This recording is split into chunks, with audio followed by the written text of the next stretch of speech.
Salut, c'est Trado, content de vous retrouver pour la mise à jour de l'analyse technique du CAC 40 avec une séance morne, 0,6%. Je vous rappelle les enjeux, hein. On était dans une structure de type haussière, avec des pics ascendants et des creux ascendants. On était en tendance haussière jusqu'au moment où on a décidé fatalement de casser la structure haussière. C'était sur la séance de vendredi et donc maintenant on est dans une structure qui est neutre. Fini la tendance haussière, tendance neutre. Pourquoi pas baissière? Tout simplement parce que si on regarde les pics et les creux, eh bien on voit que les creux sont bien descendants, mais les pics qui séparent les creux, eux, sont toujours ascendants. Donc on n'est pas en tendance baissière.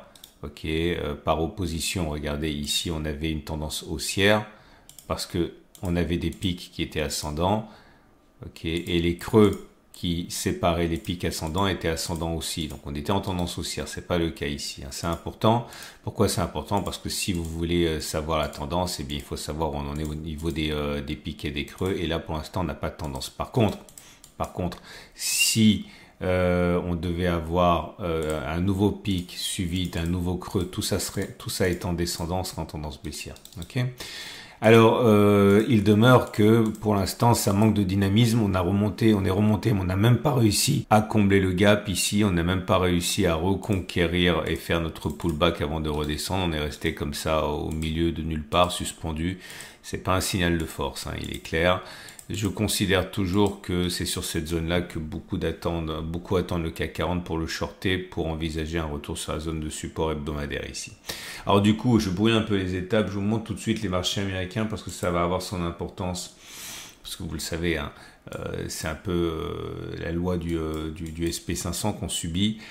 Et là, pour le coup, vous voyez, on est toujours dans une structure haussière qui n'est absolument pas démentie. Néanmoins, on vient de dessiner ici un îlot de retournement. Alors, c'est quoi un îlot de retournement? C'est, pour faire simple, quand vous avez un paquet de bougies ici qui est séparé du reste des bougies par un gap à la hausse puis un gap à la baisse. C'est un signal qui est réputé baissier et un signal de réputation baissière assez forte.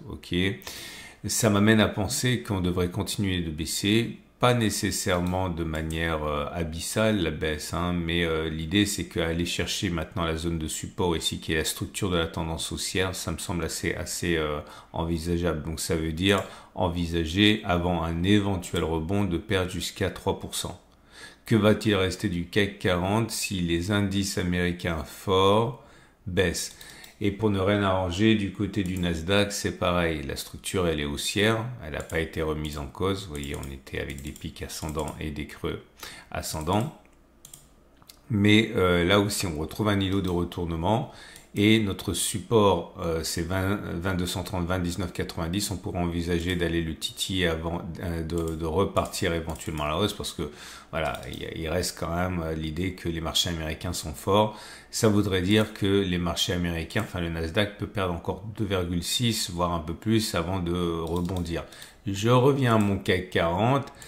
Je ne vois pas pourquoi le CAC 40 resterait en suspens et encore moins monterait avec des indices américains qui s'apprêtent à aller tester leur support. Donc ça veut dire probablement aller tester les précédents plus bas ici, ça veut dire une baisse de 3-4%. Si on prend un peu d'attitude et regarde les données hebdomadaires, on voit que tout ça reste quand même assez lisible, on va dire, avec ici en données hebdomadaires, vous avez votre structure haussière, donc on pourrait descendre sans du tout remettre en cause la tendance haussière, la structure haussière de moyen terme sur le CAC 40, on est bien d'accord. On pourrait même aller chercher le bas de cette zone sans remettre en cause la structure haussière, c'est-à-dire qu'on pourrait même aller faire un moins 7%. Et ça remettrait absolument pas en cause la structure haussière. Donc voilà, ça donne du potentiel à la baisse, tout ça, et puis surtout, ça vous permet de cadrer les éventuels trades que vous voulez prendre. Je reviens à mes données journalières. Désolé, c'est un peu décousu, mais à un moment, il faut faire des corrélations et des parallèles parce que sinon, on est un petit peu perdu dans la structure. Et donc, voilà où on en est. J'ai pas de signaux pour vous, à part ce que j'ai déjà mentionné. J'ai pas de backtest pour vous. J'aimerais vous parler donc à partir de là des trades qui sont envisageables. Alors aujourd'hui, je voudrais mettre un coup de projecteur sur la nouvelle émission dans le cadre du produit structuré qui est mis en place par Bruno de Stratégie. Bon, je la fais très courte, mais j'en ai déjà parlé, sauf qu'il faut savoir qu'il y a des émissions régulièrement et la nouvelle émission la semaine prochaine, vous êtes juste dans les temps si vous êtes intéressé. Si vous pensez qu'il y a une baisse qui est possible, plausible, si vous pensez qu'on se berce d'illusions, eh bien, il y a un produit dérivé et Bruno de Stratégies a fait appel à mes services en tant que consultant pour l'aider à fabriquer ce produit qui vous garantit un capital à 100% à l'échéance sur 6 ans avec 40% de rendement. Clairement, ça veut dire que si les marchés s'effondrent, je caricature volontairement de 50%, 60%, vous, à l'échéance sur 6 ans, vous pouvez compter sur une garantie à 100% et le rendement en même temps que votre capital est garanti à 100% peut monter jusqu'à 40% sur 6 ans. Ok, peut-être que ça correspond complètement à ce que vous avez en tête en termes de protection du capital et en tant que rendement potentiel.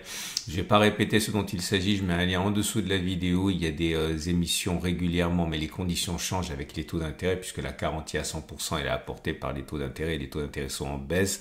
Donc actuellement, on est plutôt dans une situation où le rendement risque de reculer. C'est pour ça que ça pourrait vous intéresser de vous engouffrer dans l'opportunité tant que c'est possible et tant que les taux ne sont pas trop bas.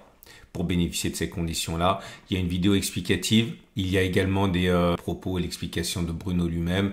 N'hésitez pas, il y a un lien en dessous de la vidéo pour en savoir davantage si ça correspond à vos ambitions et à ce que vous recherchez pour le rendement d'une partie de votre patrimoine. Lien, je répète pour la troisième fois, en dessous de la vidéo pour en savoir davantage pour cette émission qui va se clôturer la semaine prochaine ou la semaine d'après. Enfin bon bref, c'est incessamment. On passe à la suite. Moi, je pense que si vous avez un biais qui est haussier, maintenant il faut attendre un petit peu ou alors acheter maintenant mais avec un stop de protection assez large pour intégrer une éventuelle poussée baissière. Donc, je pense que le mieux, c'est de revenir sur les données hebdomadaires comme ça, de se dire bon, on va aller chercher cette zone-là, on va acheter dans cette zone-là. Ok, on va viser un retour sur les plus hauts parce qu'au bout d'un moment, je rappelle qu'on a backtesté le fait que les élections américaines étaient très souvent suivies par une hausse sur les marchés français. Ok, et ça c'est depuis l'origine du CAC 40 ou sur un horizon de 3 mois et de 6 mois. Ok, donc ça veut dire qu'à terme on devrait rebondir statistiquement. Si vous mettez un stop de protection large comme ça, vous pouvez avoir un ratio gaz facile de 2. Ça peut être pas mal, mais ça va prendre du temps. Donc, trader ce scénario s'il vous intéresse avec notamment des Turbo 24 qui ne souffrent pas comme ça hein, de la déperdition de la valeur de votre Turbo 24 avec le temps. Je vais mettre le trade qui correspond à ça avec un exemple pratique, mais lundi parce que là ça code pas, donc je peux pas le faire. Donc ça c'est la solution haussière. Si vous avez une solution plutôt un scénario baissier. Je pense que c'est en données journalières qu'il faut le faire. Alors j'en avais déjà parlé de ce scénario haussier. J'avais expliqué dans les vidéos précédentes que ce qu'on pouvait éventuellement envisager, c'est attendre un rebond, sachant que la structure... Non, alors j'étais descendu sur les données 4 heures du coup pour avoir une structure qui était baissière. Ok, c'est plus facile pour mettre le stop de protection. Et j'avais expliqué, désolé ça part dans tous les sens, maintenant je vais le laisser. J'avais expliqué, j'ai rien modifié, hein, qu'on était dans une structure baissière en données 4 heures. Pourquoi c'est différent? Vous voyez bien, hein, vous avez des creux qui sont descendants et les pics qui séparent les creux descendants, ils sont descendants aussi. Donc en données 4 heures, on est en tendance baissière. Et on est en tendance baissière tant que ça s'est préservé. Donc j'avais expliqué qu'on pouvait envisager d'attendre que ça rebondisse, éventuellement que l'on vienne tester la zone de support qui était une ancienne, la zone de résistance qui est l'ancienne zone de support. Et j'avais expliqué que voilà, si on venait combler le gap ici par exemple et qu'on pariait sur un retour sur les plus bas, enfin sur la zone de support, vous mettez un stop de protection au-dessus de la structure haussière là, vous aviez facilement un ratio gain risque de 1,5. Je ne sais pas si on va le faire parce que là on dirait qu'on est mal parti. Si vous voulez spéculer à la baisse maintenant, l'idée c'est effectivement parier, je pense pour que ça vaille la peine, à retourner sur les plus bas ici. Stop de protection soit au-dessus de la structure, mais vous avez un ratio gain risque qui est 0,8. Soit vous faites le pari qu'on ne comblera pas le gap tout de suite et qu'on va descendre d'abord. Là vous avez un ratio gain risque de 2. soit vous mettez carrément un stop de protection au-dessus de ça pour avoir un excellent ratio Garris en surfant sur l'idée que le Nasdaq et le Nasdaq et le SP500 devraient sombrer, et là vous avez un ratio Garris également supérieur à 2. Ça peut être pas mal aussi.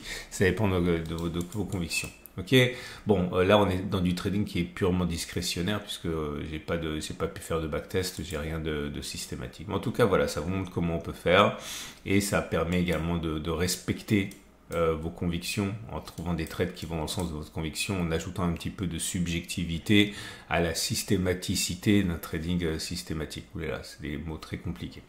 Voilà, on a fait le tour. Et donc j'ai rien d'autre à vous dire, j'invite à regarder les 3 formats qui vous plaisent beaucoup actuellement, qui sont de plus en plus regardés, le format gagner en bourse avec des ETF, le format investir en or et également une augmentation de 3 des vues sur la vidéo crypto qui vous permet de mettre le pied à l'étrier si vous voulez vraiment débuter maintenant en partant de zéro vos investissements en crypto. Ne loupez pas la vidéo qui est vraiment très grand public, vous me connaissez, hein, je suis pas vraiment je suis pas un connaisseur de la crypto, donc c'est vraiment pour vous si vous voulez vous y mettre. Ça sera mis en ligne demain. Excellente journée, à demain pour la mise à jour, et pensez à regarder encore une fois hein, ce produit structuré qui vous est proposé par Bruno de Strategies et qui pourrait correspondre à vos besoins éventuellement.